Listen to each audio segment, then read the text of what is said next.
Hello, मेरे सभी भाइयों का रीजनिंग के इस क्वालिटी सेशंस में हार्दिक स्वागत है। देखिए, रीजनिंग का जो हमारा टॉपिक जारी था वो न्याय निगमन का टॉपिक था, जिसकी एक क्लास हम ले चुके हैं और ये हमारी क्लास नंबर 2 रहेगी।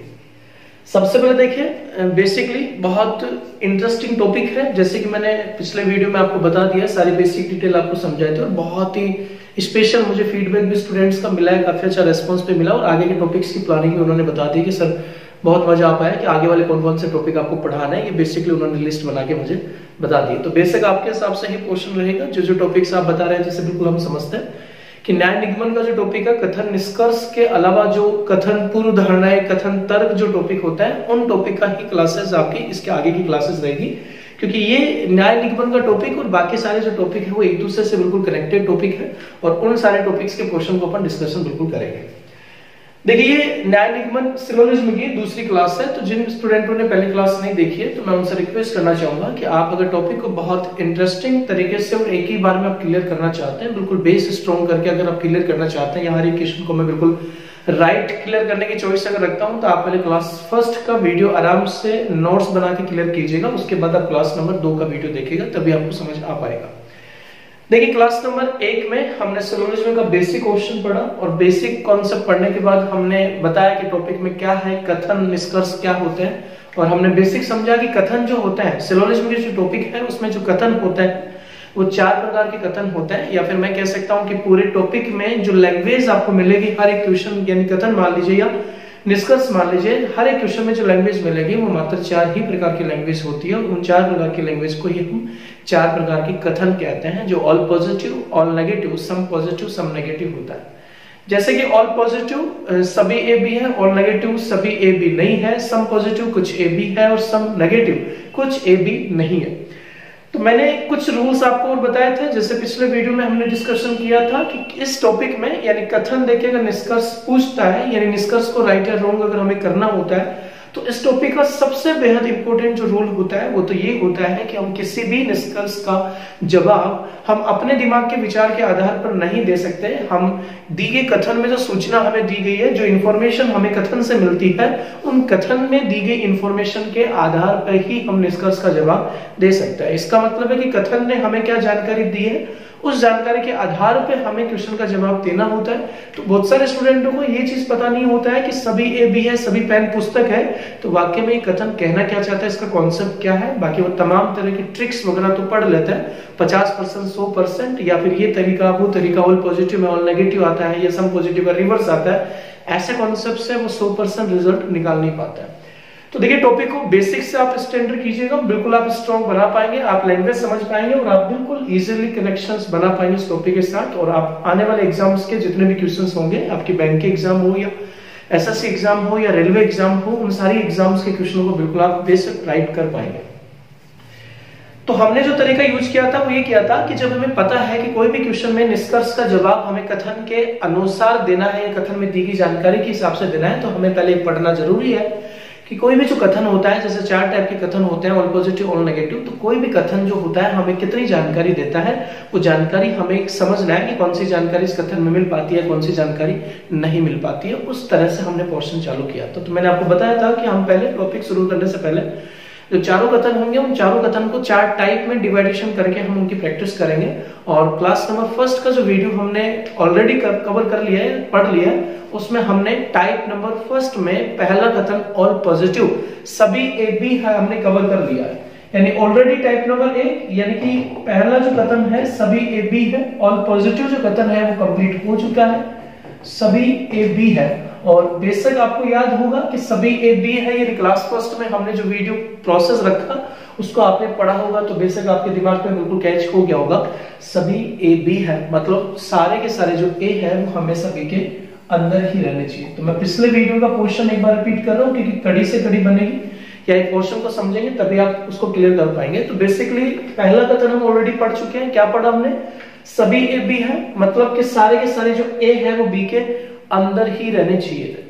सारे के सारे जो ए है वो हमेशा बी के अंदर ही रहने चाहिए, ए का कोई भी पार्ट बी के बाहर नहीं आना चाहिए। और ऑल पॉजिटिव का जो कथन होता है उसमें कितनी बातें कंफर्म होती है? तीन बातें कंफर्म होती है। कौन सी? एक तो सभी ए बी होगा, एक कुछ ए हमेशा बी होगा, और एक कुछ बी हमेशा ए होगा। इस टाइप के क्वेश्चन के बाद हमने क्वेश्चन की एक्सरसाइज प्रैक्टिस की थी और उसके आधार पर प्रोसेस क्लियर किया था। तो आज हम क्लास नंबर 2 में टाइप नंबर 2 हम पढ़ेंगे। टाइप नंबर 2 में हम दूसरा कथन समझने जा रहे हैं और दूसरे कथन है ऑल नेगेटिव, यानी सभी ए बी नहीं है। तो देखिए आज का जो वीडियो अपन पढ़ने जा रहे हैं, पहला वीडियो देखने के बाद जब आप आज का वीडियो देखेंगे तो आपकी एनर्जी जस्ट डबल हो जाएगी और आप टॉपिक को बिल्कुल कैच कर पाएंगे और समझ पाएंगे कि यार वाकई में टॉपिक मुझे समझ में आ गया, क्या कॉन्सेप्ट होगा। तो आज का जो दिन है वो आपके लिए बहुत इंपॉर्टेंट हो पाएगा इस टॉपिक के लिए। देखिए दोस्तों, हम तरीका समझ चुके हैं कि क्या तरीका हमने यूज किया था। तो सबसे पहले टाइप नंबर 2 में हम पढ़ रहे हैं ऑल नेगेटिव का स्टेटमेंट, और ऑल नेगेटिव का मतलब है सभी ए बी नहीं है। देखिए एक बार हमने शॉर्ट लैंग्वेज बनाई थी, सभी ए बी नहीं है, मतलब पूरे के पूरे जो ए है वो बी नहीं है, या कोई ए बी नहीं है, कैसे भी लैंग्वेज दे सकता है। तो बेसिकली एक बार देखिएगा, सभी ए बी नहीं है मतलब सारे के सारे जो ए है वो बी से बिल्कुल अलग है, या ए का बी से कोई कनेक्शन नहीं है। तो सबसे पहले वही सेम क्वेश्चन यहाँ पे बन पाता है, राइट और रॉन्ग का पोर्शन। तो देखिए सबसे पहले राइट की अगर हम बात करते हैं तो राइट क्या है, यानी कि ऑल नेगेटिव का कथन जो होता है वो कब सही होता है, या ये कथन क्या कहता है। तो देखिए ये कथन जो बोल रहा है कि सभी ए बी है, ये कहना चाहता है कि यदि ए का ऑल पार्ट बी से अलग है, यदि ए का ऑल पार्ट बी से अलग है तो उस हर स्थिति में कथन सही होगा। दोस्तों ध्यान से समझते जाएगा, ऑल नेगेटिव का कथन सभी ए बी नहीं है, ये कहना ही चाहता है कि यदि ए का ऑल पार्ट, सब्जेक्ट ए का ऑल पार्ट अगर सब्जेक्ट बी से बिल्कुल अलग है तो उस हर स्थिति में दिया गया कथन क्या होगा, सही होगा। या ये बात कह सकते हैं कि ए हमेशा बी से बिल्कुल अलग ही रहना चाहिए। तो सभी ए बी नहीं है, इसका मतलब सारे के सारे जो ए है वो हमेशा बी से अलग ही रहने चाहिए। तो उसके हिसाब से अगर मैं डायग्राम क्रिएट करता हूं तो जैसे मान लीजिए सारे के सारे ए हो गए, या सभी ए है और ये सभी बी है, तो आप देख पा रहे हैं बनाए गए डायग्राम में सारे के सारे जो ए है वो बी से बिल्कुल अलग है। अगर सारा का सारा ए बी से अलग है तो आप कह सकते हैं सभी ए बी नहीं है, या फिर ये भी कह सकते हैं सभी की जगह कोई ए बी नहीं है। इसका मतलब है कि इस बनाए गए डायग्राम में दिया गया कथन सही होगा। तो क्या आप थोड़ा सा एक बार सोच के देखिएगा, यानी कि मैं कह सकता हूं आप ऐसा कोई भी डायग्राम बना दीजिए, बस कंडीशन क्या है, कंडीशन ये है इस कथन की, और इस कथन की कंडीशन ये है कि ए का ऑल पार्ट हमेशा बी से अलग होना चाहिए, या सब्जेक्ट ए कंप्लीटली बी से क्या होना चाहिए, अलग होना चाहिए। ऐसा कोई भी डायग्राम बना दो जिसमें ए बी से बिल्कुल अलग हो, वो हर डायग्राम दी गई कथन के हिसाब से सही होगा। तो एक डायग्राम मैंने बोर्ड पे बना दिया और इस कंडीशन के आधार पे तो और डायग्राम बनना पॉसिबल नहीं होगा, यानी कि ऑल नेगेटिव का राइट डायग्राम जो बनेगा वो मात्र एक सिंगल डायग्राम बन पाएगा जिसमें ए बी से अलग होगा। अच्छा समझेगा।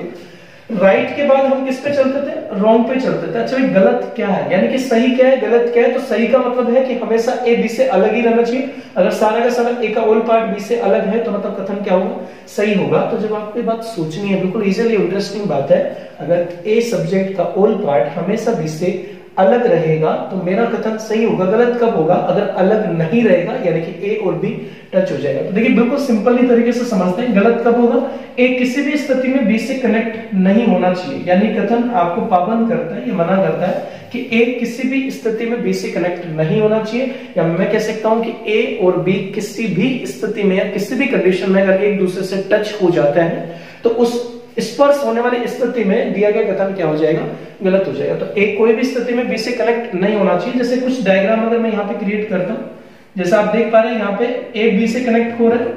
अगर ए बी से कनेक्ट हो रहा है तो इस वाले डायग्राम में मेरा कथन क्या होगा, गलत होगा, क्योंकि आप कह ही नहीं सकते कि कोई ए बी नहीं है, क्योंकि इसमें ए का कुछ पार्ट बी से कनेक्ट हो रहा है। या फिर देखिएगा और डायग्राम अगर क्रिएट करना चाहे, जैसे इसमें ए बी से कनेक्ट हो रहे हैं, तो आपको बस ये देखना है, जैसे हमने क्या बताया था कि सारा का सारा जो ए है या ए का ऑल पार्ट जो है वो हमेशा बी से अलग रहना चाहिए। ए और बी कभी भी एक दूसरे से टच नहीं होने चाहिए। अगर ए और बी एक दूसरे से टच हो जाएंगे तो कथन क्या हो जाएगा, गलत हो जाएगा। तो आप देख पा रहे हैं इस बनाए गए डायग्राम में ए और बी एक दूसरे से टच हो रहे हैं, इस वाले डायग्राम में ए और बी एक दूसरे से टच हो रहे हैं, और इस वाले डायग्राम में ए और बी एक दूसरे से टच हो रहे हैं। तो जो भी डायग्राम मैंने यहाँ पे बनाए सभी डायग्रामों में ए और बी अगर एक दूसरे से कनेक्ट हो रहे हैं तो उस कनेक्ट होने वाली स्थिति में ये ऑल नेगेटिव का कथन क्या हो जाएगा, गलत हो जाएगा। तो ऑलरेडी हम ये बात समझ चुके हैं कि रॉन्ग वाला जो क्वेश्चन होता है वो कहाँ काम आता है, पॉसिबिलिटी केस में यूज होता है। क्योंकि पॉसिबिलिटी केस में हम यही बात समझना चाहते हैं कि कोई चीज अगर क्रिएट करने के लिए बोल रहा है या निष्कर्ष में जो संभावना की बात कर रहा है कि वो संभावना हो सकती है नहीं हो सकती है, तो हमें इस बात का ख्याल रखना पड़ता है कि मेरा कथन गलत नहीं होना चाहिए। तो आज आपके दिमाग में एक मेमोरी बना के हमें रखना है कि ऑल नेगेटिव, कोई भी दो सब्जेक्ट के बीच में अगर ऑल नेगेटिव का कथन बनता है तो हमें दिमाग में रखना है कि जिन दो सब्जेक्ट के बीच में ऑल नेगेटिव का कथन बनता है वो गलत कब होगा। जैसे आपने बोला कि सभी ए बी नहीं है, मतलब कोई सारा का सारा जो ए होगा वो हमेशा बी से अलग रहेगा। आप ये बात समझते हैं कि ए और बी कभी भी टच नहीं होना चाहिए, तो आपको स्पेशली याद रखना है कि ऑल नेगेटिव के स्टेटमेंट में ए और बी, सब्जेक्ट ए और बी कभी भी एक दूसरे से टच नहीं होना चाहिए। अगर ए और बी एक दूसरे से टच हो जाएगा तो कथन क्या हो जाएगा, गलत हो जाएगा। तो ऑलरेडी देखिए जैसे पिछले क्वेश्चन में अपन समझ चुके हैं कि कोई भी कथन में एक राइट होता है, एक रॉन्ग होता है। उसके बाद हम ये बात भी समझते हैं कि इसमें कंफर्म केस क्या है। तो दोस्तों ध्यान से एक बार समझिएगा, कंफर्म केस की कंडीशंस में क्या कॉन्सेप्ट रहेगा। जैसे हमने एक बात समझी थी कि पहला जो कथन हमने पढ़ा था ऑल पॉजिटिव सभी ए बी है, उसमें हमने पढ़ा था तीन बातें कंफर्म होती है। आज अपन पढ़ रहे हैं ऑल नेगेटिव यानी कि सभी ए बी नहीं है। तो मैं कहना चाहूंगा दोस्तों, जिन दो सब्जेक्ट के बीच में ऑल नेगेटिव का स्टेटमेंट बनता है, उन ऑल नेगेटिव वाले कथन में चार बातें क्या होती है, कंफर्म होती है। ओके, चार बातें क्या होती है, कंफर्म होती है। अब वो चार बातें कंफर्म जो होती है वो क्या क्या होती है, इस बात को बिल्कुल इजीली माइंड से समझेंगे, ना कि रटेंगे। तो चार बातें कौन सी कंफर्म होती है, चलिए ध्यान से एक बात समझते चलेगा, बहुत इजीली कॉन्सेप्ट को समझे। हम कथन पढ़ रहे हैं ऑल नेगेटिव। ऑल नेगेटिव का मतलब है कोई ए बी नहीं है। इसकी कंडीशन है कि ए जो है वो हमेशा बी से अलग ही रहना चाहिए। इसने पाबंद किया है कि ए और बी कभी भी एक दूसरे से टच नहीं होना चाहिए। और हमने एक बात समझी है कि इस ऑल नेगेटिव के कथन में हमें चार बातें बिल्कुल कंफर्म निकलती है, समझ में आती है। जैसे कौन सी चार बातें समझिएगा। तो सबसे पहली बात जो कंफर्म हो क्या है, कथन ने हमें बुलाया कि सभी ए बी नहीं है, या फिर कह सकते हैं कोई ए बी नहीं है। तो पहली बात ये कंफर्म है कि ए जो होगा वो हमेशा बी से बिल्कुल अलग रहेगा। अब देखिए ये बात बिल्कुल कंफर्म है, आप खुद एक बार फील कीजिएगा, इस बात को समझेगा। जैसे अगर मैंने एक बात आपसे पूछी, क्या ये जो कथन कह रहा है कि कोई ए बी नहीं है, इसका मतलब क्या मैं कह सकता हूं, इसका मतलब है कि ए जो होगा वो बी से बिल्कुल अलग रहेगा। आप बताएं, मैंने आपसे पूछा कि ए बी से बिल्कुल अलग रहेगा, तो इस बात में आपको डाउट फील हो रहा है, कंफर्म है, कंफर्म फील हो रहा है बिल्कुल कि ए बिल्कुल बी से अलग होगा। तो ए जो है वो बी से अलग रहेगा, यानी आप कह सकते हैं कि कोई ए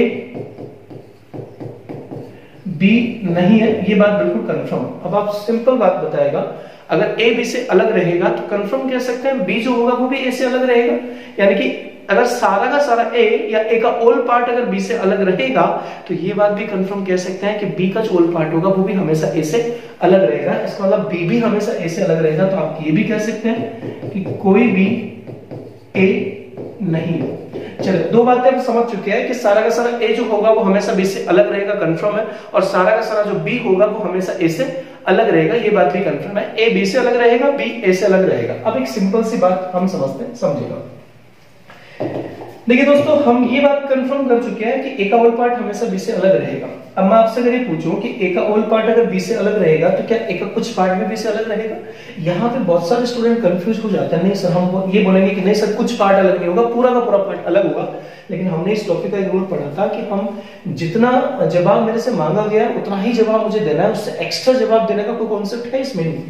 जब हमें ये बात पता है कि सारा का सारा ए बी से अलग होगा, कंफर्म है, तो जब सारा का सारा ए बी से अलग होगा तो ए का जो कुछ पार्ट है, यानी कि कंप्लीट ए के बजाय मान लीजिए 10% पार्ट है, 20% पार्ट है। मैं एक छोटी सी बात आपसे पूछ रहा हूं, अगर ए का ऑल पार्ट या पूरा का पूरा ए अगर बी से अलग होगा तो क्या ए का थोड़ा सा पार्ट बी से अलग होगा या नहीं होगा? डेफिनेट होगा।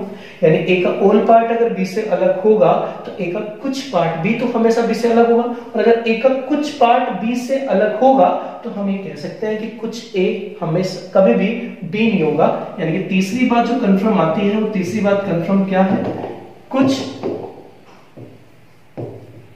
ए बी नहीं है। दोस्तों ध्यान से समझता जाएगा, अगर ए का ऑल पार्ट बी से बिल्कुल अलग रहेगा, यानी कि पूरा का पूरा ए अगर बी से अलग रहेगा तो हम ये कंफर्म कह सकते हैं कि ए का थोड़ा सा या कुछ पार्ट जो होगा वो भी हमेशा बी से अलग रहेगा। और अगर ए का कुछ पार्ट बी से अलग होगा तो हम ये बात कह सकते हैं कि कुछ ए बी नहीं होगा, यानी ए का कुछ पार्ट कभी भी बी नहीं बन सकता।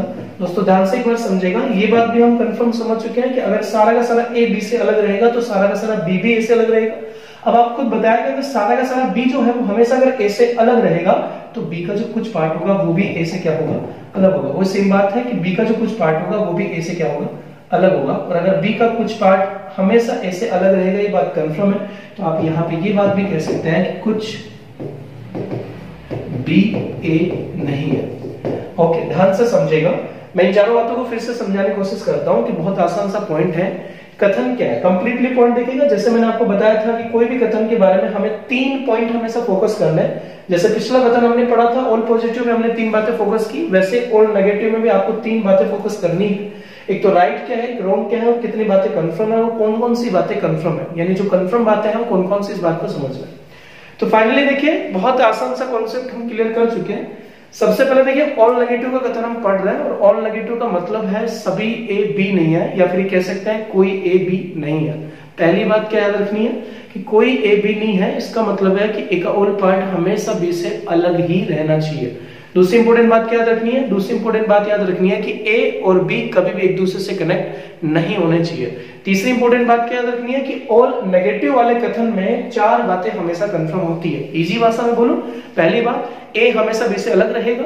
ए का ऑल पार्ट यानी पूरा का पूरा ए हमेशा बी से अलग रहेगा, तो पूरा का पूरा बी भी हमेशा ए से अलग रहेगा, कंफर्म है। तीसरी बात, अगर सारा का सारा ए बी से अलग रहेगा तो ए का कुछ पार्ट भी हमेशा बी से अलग रहेगा, और अगर सारा का सारा बी ए से अलग रहेगा तो बी का कुछ पार्ट भी हमेशा ए से अलग रहेगा। जिनको आप क्वेश्चन की लैंग्वेज के हिसाब से कह सकते हैं कि अगर ए का ऑल पार्ट बी से अलग रहेगा तो आप कह सकते हैं कोई ए बी नहीं होगा, और अगर बी का ऑल पार्ट ए से अलग रहेगा तो आप कह सकते हैं कोई बी ए नहीं होगा। ऐसा आप कह सकते हैं, अगर ए का ऑल पार्ट बी से अलग रहेगा तो ए का कुछ पार्ट भी हमेशा बी से अलग रहेगा, और अगर ए का कुछ पार्ट बी से अलग रहेगा उसको हम कहेंगे कुछ ए बी नहीं है। और अगर बी का ऑल पार्ट ए से अलग रहेगा हमेशा, तो आप कह सकते हैं बी का जो कुछ पार्ट होगा वो भी हमेशा ए से अलग रहेगा, यानी आप कह सकते हैं कि कुछ भी ए नहीं है। तो दिमाग पे देखिए, इन बातों को बिल्कुल कंफर्म बैठा लीजिएगा, समझ लीजिएगा, जो भी कॉन्सेप्ट हो पाएगा।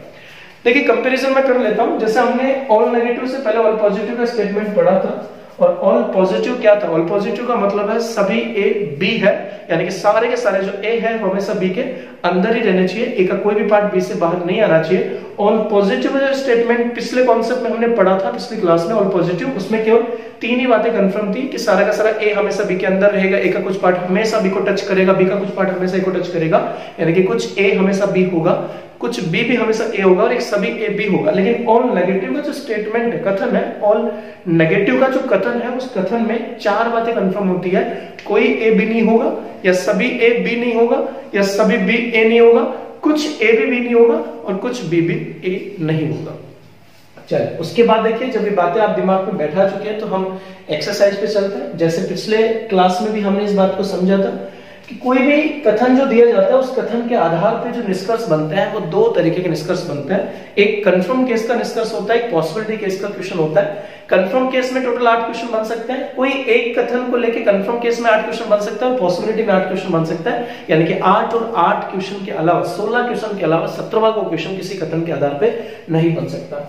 तो मेरा देखिए तरीका यही रहेगा इस कॉन्सेप्ट में कि अगर हम आगे जब टॉपिक पढ़ेंगे तो टॉपिक में भी वही ऑल पॉजिटिव ऑल नेगेटिव आपको मिलने वाला है, और उस ऑल पॉजिटिव ऑल नेगेटिव के आधार पे मुझे निष्कर्ष को राइट या रॉन्ग करना है। तो आप इस चीज को केवल प्रैक्टिस समझेगा, आप इसको टाइप मत समझेगा कि मैं 8 या 8 16 टाइप का प्रोसेस बना रहा हूं। मैं केवल आपको और अच्छे से एनर्जी क्लियर करने के लिए, हमारी बात को बिल्कुल क्लियर करने के लिए केवल एग्जाम्पल ज्यादा प्रैक्टिस करने की कोशिश कर रहे हैं। या इस बात को ऐसे भी समझ सकते हैं कि आगे जब हम क्वेश्चन करेंगे तो उनमें भी हमें राइट रॉन्ग करना है, और जो क्वेश्चन आगे क्वेश्चनों में बनने वाले हैं वो इन 8 में से कोई एक क्वेश्चन हो सकता है, या इन 8 में से कोई एक क्वेश्चन हो सकता है। तो चैप्टर शुरू करने से पहले अगर मैं प्रैक्टिस अच्छी करूंगा तो बेटर हो पाएगा। आप भी जानते हैं रीजनिंग एक ऐसा सब्जेक्ट है जिसमें प्रैक्टिस सबसे ज्यादा अहमियत रखती है।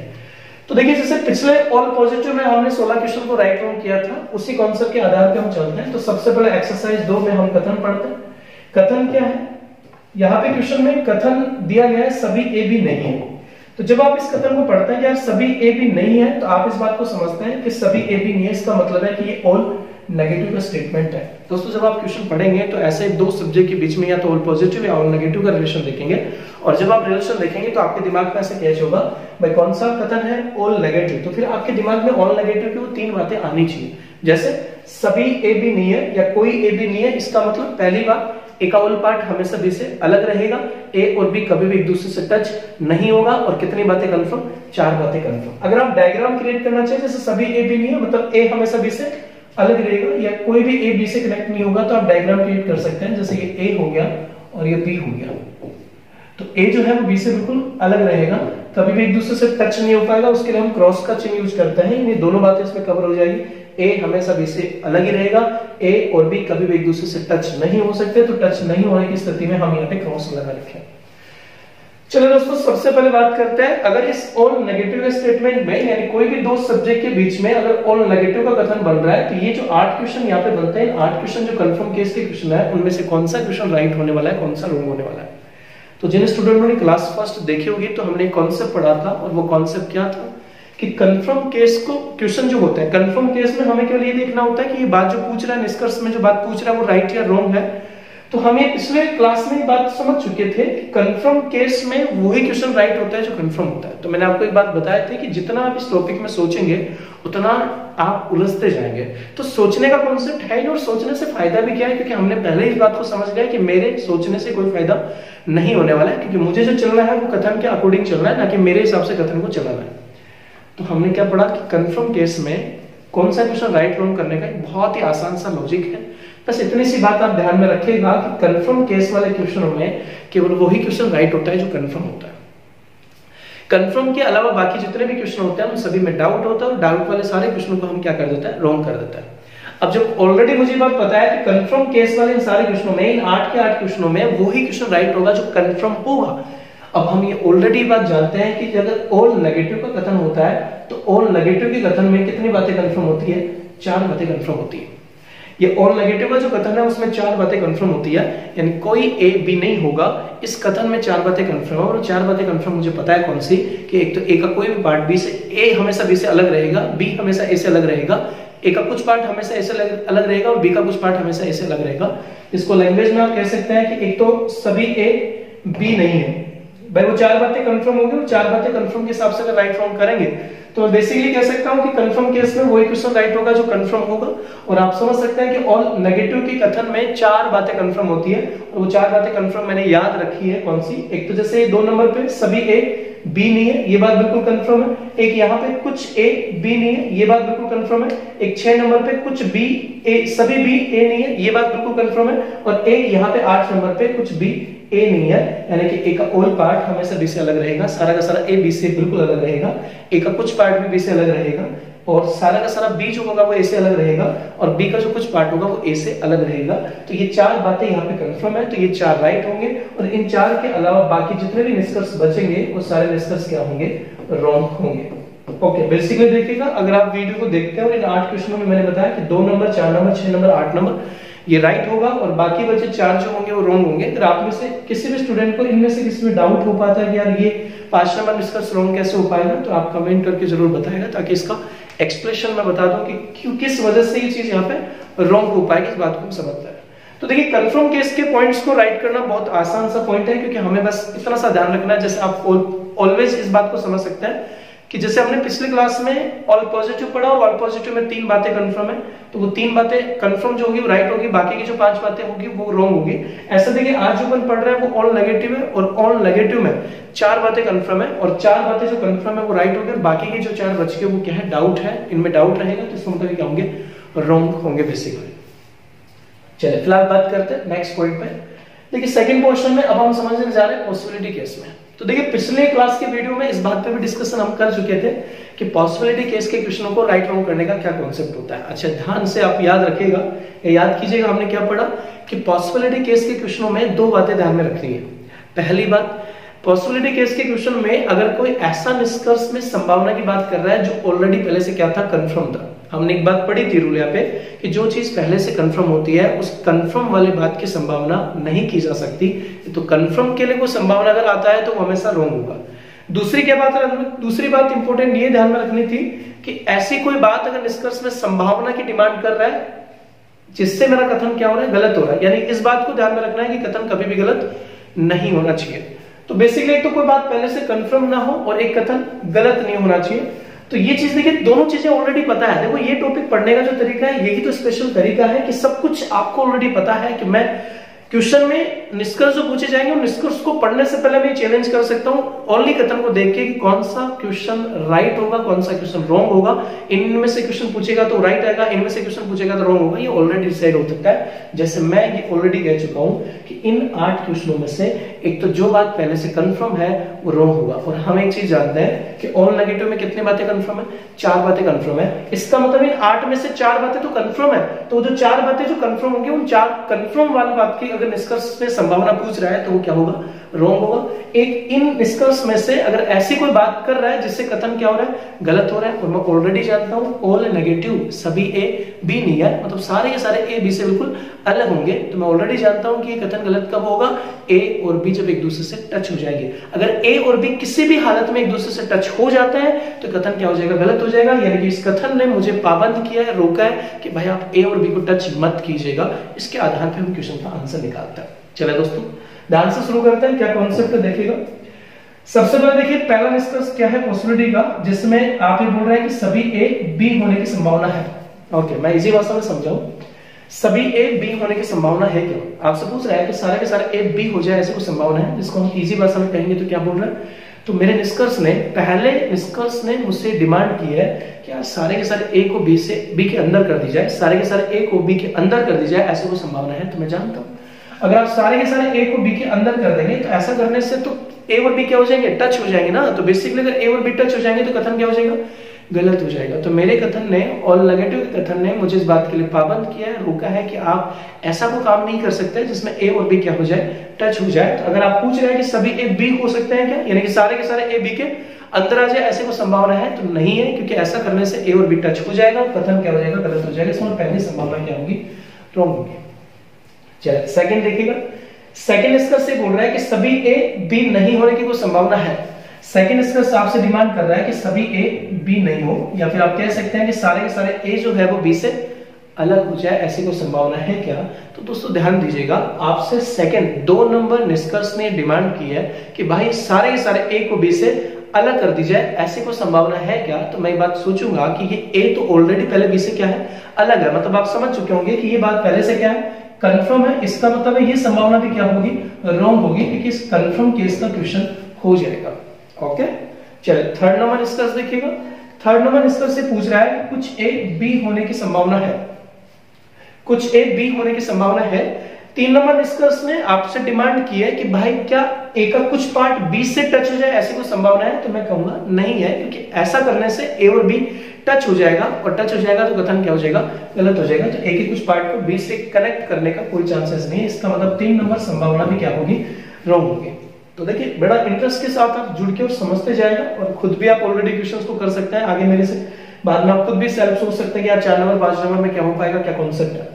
चलिए 4 नंबर निष्कर्ष की बात करते हैं। 4 नंबर निष्कर्ष देखिएगा, कुछ ए बी नहीं होने की कोई संभावना है। देखिए 4 नंबर निष्कर्ष आपसे डिमांड कर रहा है कि कुछ ए बी नहीं होने की संभावना है क्या, मतलब ए का कुछ पार्ट बी से अलग हो जाए, ऐसी कोई संभावना है।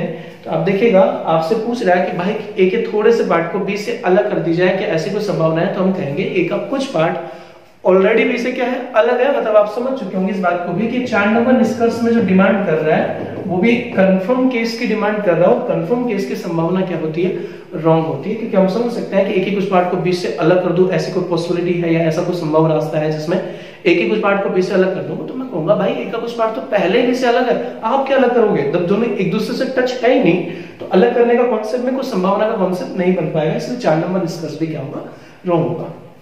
5 नंबर निष्कर्ष पढ़ते हैं। तो सभी बी ए होने की संभावना है। 5 नंबर निष्कर्ष आपसे डिमांड कर रहा है कि सारे के सारे जो बी है वो ए बन जाए, या फिर सारे के सारे जो बी है वो ए के अंदर आ जाए, क्या ऐसी कोई संभावना है। तो हम सोचेंगे यार सारे के सारे ए बी, सारे के सारे बी अगर ए के अंदर आ जाएंगे तो ऐसा तो ए और बी क्या हो जाएंगे, टच हो जाएंगे। तो मेरे कथन ने मुझे मना किया है कि आप ऐसा काम नहीं कर सकते जिसमें ए और बी टच हो जाए। इसका मतलब 5 नंबर निष्कर्ष भी क्या होगा, रॉन्ग होगा, क्योंकि ऐसा करने से ए और बी टच हो जाएगा। क्योंकि मेरे कथन ने मुझे बोला है कि भाई कंडीशन है कि सारे के सारे ए हमेशा बी से अलग ही रहने चाहिए, ए और बी कभी भी एक दूसरे से टच नहीं होने चाहिए। इसका मतलब 5 नंबर निष्कर्ष भी क्या होगा, रॉन्ग होगा। चलो दोस्तों 6 नंबर निष्कर्ष की बात करते हैं। 6 नंबर निष्कर्ष देखिएगा, सभी बी ए नहीं होने की कोई संभावना है। 6 नंबर निष्कर्ष डिमांड कर रहा है कि सभी बी ए नहीं होने की कोई संभावना है। इसका मतलब 6 नंबर निष्कर्ष बोल रहा है कि भाई सारे के सारे बी को ए से नहीं कनेक्ट किया जाए या सारे के सारे बी को ए से अलग कर दी जाए, ऐसी कोई संभावना है। तो 6 नंबर निष्कर्ष ने मेरे से डिमांड किया है कि सारे के सारे बी को ए से अलग कर दी जाए, क्या ऐसा कोई रास्ता या संभावना है? तो हम कहेंगे कि सारा का सारा बी तो ऑलरेडी ए से क्या है, अलग है, मतलब आप समझ चुके होंगे। 6 नंबर निष्कर्ष में जो डिमांड कर रहा है वो एक क्या है, कंफर्म केस की डिमांड कर रहा है कि आप बी को ए से अलग कर दी जाए, लेकिन बी तो ऑलरेडी ए से अलग है, ऑलरेडी कंफर्म है। इसका मतलब 6 नंबर निष्कर्ष की संभावना भी क्या होगी, रॉन्ग होगी। चलिए 7 नंबर निष्कर्ष पड़ेगा, कुछ भी ए होने की संभावना है, यानी पूछ रहा है कि भाई बी के कुछ पार्ट को ए से कनेक्ट कर दिया जाए या बी के कुछ पार्ट को ए से टच कर दिया जाए, ऐसी कुछ संभावना है। तो हमने बताया कि कथन ने मना किया ए और बी टच नहीं होने चाहिए। इसका मतलब 7 नंबर निष्कर्ष में जो डिमांड है कि बी का कुछ पार्ट जो है वो ए बन जाए या ए से टच हो जाए, तो इसका मतलब है 7 नंबर निष्कर्ष की संभावना पॉसिबल नहीं है, क्योंकि ऐसा करने से कथन गलत होता है। चलो दोस्तों 8 नंबर निष्कर्ष देखिएगा, कुछ बी ए नहीं होने की कोई संभावना है। 8 नंबर निष्कर्ष आपसे डिमांड कर रहा है कि कुछ बी ए नहीं हो, यानी मैं कह सकता हूं कि बी के कुछ पार्ट को ए से कनेक्ट ना किया जाए या बी का कुछ पार्ट ए से अलग हो जाए, ऐसे को संभावना है। तो हमने जब ऑलरेडी पढ़ा था कि ए हमेशा बी से अलग ही रहना चाहिए, तो आप जानते हैं बी भी हमेशा ए से अलग रहेगा। और अगर बी का ऑल पार्ट हमेशा ए से अलग है तो बी का कुछ पार्ट हमेशा ए से अलग होगा। तो जब ऑलरेडी बी का कुछ पार्ट ए से अलग है तो वैसा भी पूछ रहा है कि यार बी के थोड़े से पार्ट को ए से अलग कर दो, क्या ऐसा कोई रास्ता है क्या? तो हम कहेंगे कि बी का कुछ पार्ट तो ऑलरेडी ए से क्या है, अलग है। इसका मतलब है 8 नंबर संभावना भी क्या है, कंफर्म केस की संभावना है। तो कंफर्म केस के निष्कर्ष में क्या माना जाएगा, रॉन्ग माना जाएगा। तो 8 नंबर निष्कर्ष की संभावना भी रॉन्ग होगी। बिल्कुल देखिए बेसिक आप इस बात का ध्यान रखिएगा, जिन दो सब्जेक्ट के बीच में ऑल नेगेटिव का रिलेशन बनता है, ऑल नेगेटिव के रिलेशंस में कोई भी संभावना का क्वेश्चन कभी राइट नहीं हो पाता है, क्योंकि 8 के अलावा 9 को क्वेश्चन बनता है और 8 के 8 क्वेश्चन क्या होंगे, रॉन्ग होंगे। हल्का सा मैं एक बार रिपीट कर देता हूं इस कॉन्सेप्ट में, क्योंकि इस वीडियो में हमने केवल मात्र टाइप नंबर 2 में केवल दूसरे कथन का बेसिक पोर्शन हमने डिस्कशन करने का विचार रखा है। तो मैं एक बार हल्का सा रिपीट कर देता हूं इस कॉन्सेप्ट को समझिएगा, क्योंकि ओनली 5 मिनट का खेल था आज के वीडियो में, बाकी इससे ज्यादा कुछ नहीं था। पहला इंपॉर्टेंट पॉइंट है, कथन क्या है, ऑल नेगेटिव है। ऑल नेगेटिव का मतलब है कि कोई ए बी नहीं है। क्या ध्यान में रखना है, इस कथन की डिमांड ये है कि ए हमेशा बी से अलग ही रहना चाहिए। दूसरी इंपॉर्टेंट बात क्या है, इस कथन ने पाबंद किया है ए और बी कभी भी एक दूसरे से टच नहीं होने चाहिए। बस क्या ध्यान में रखना है, ऑल नेगेटिव वाले कथन में 4 बातें कंफर्म होती है कि ए का ऑल पार्ट हमेशा बी से अलग रहेगा, यानी कोई ए बी नहीं होगा, तो बी का ऑल पार्ट हमेशा ए से अलग रहेगा, तो कोई बी ए नहीं होगा। कुछ ए हमेशा बी से अलग रहेगा, यानी ए का कुछ पार्ट हमेशा बी से अलग रहेगा, और कुछ बी ए हमेशा ए से अलग रहेगा, यानी कुछ बी ए नहीं होगा, इसमें बी का कुछ पार्ट हमेशा ए से अलग रहेगा। उसके बाद वही तरीका कि कंफर्म केस में वही क्वेश्चन राइट होता है जो कंफर्म होगा। पॉसिबिलिटी केस में एक तो ध्यान में रखना है कि कोई बात पहले से कंफर्म तो नहीं है, और एक ये ध्यान में रखना है कि कथन गलत तो नहीं हो रहा है। तो देखिए 2 कथन का कॉन्सेप्ट हमने देख लिया। आप वीडियो क्लास नंबर फर्स्ट और क्लास नंबर सेकंड के पोर्शन के आधार पे आप कंप्लीट नोट्स के स्टडी के आधार पे आप बिल्कुल रेगुलर इंटरेस्ट के साथ आप जुड़े रहेगा, और जो भी दिक्कत आ पाए आप प्लीज बता पाएगा, जो भी आपका कमेंट या जो भी आपका प्रॉब्लम्स हो पाएगा उसको बिल्कुल अपन सॉल्यूशन करेंगे। चलो मिलते हैं अगले वीडियो में। आज के लिए बहुत बहुत धन्यवाद, और वीडियो को लाइक और शेयर जरूर कीजिएगा। Thank you.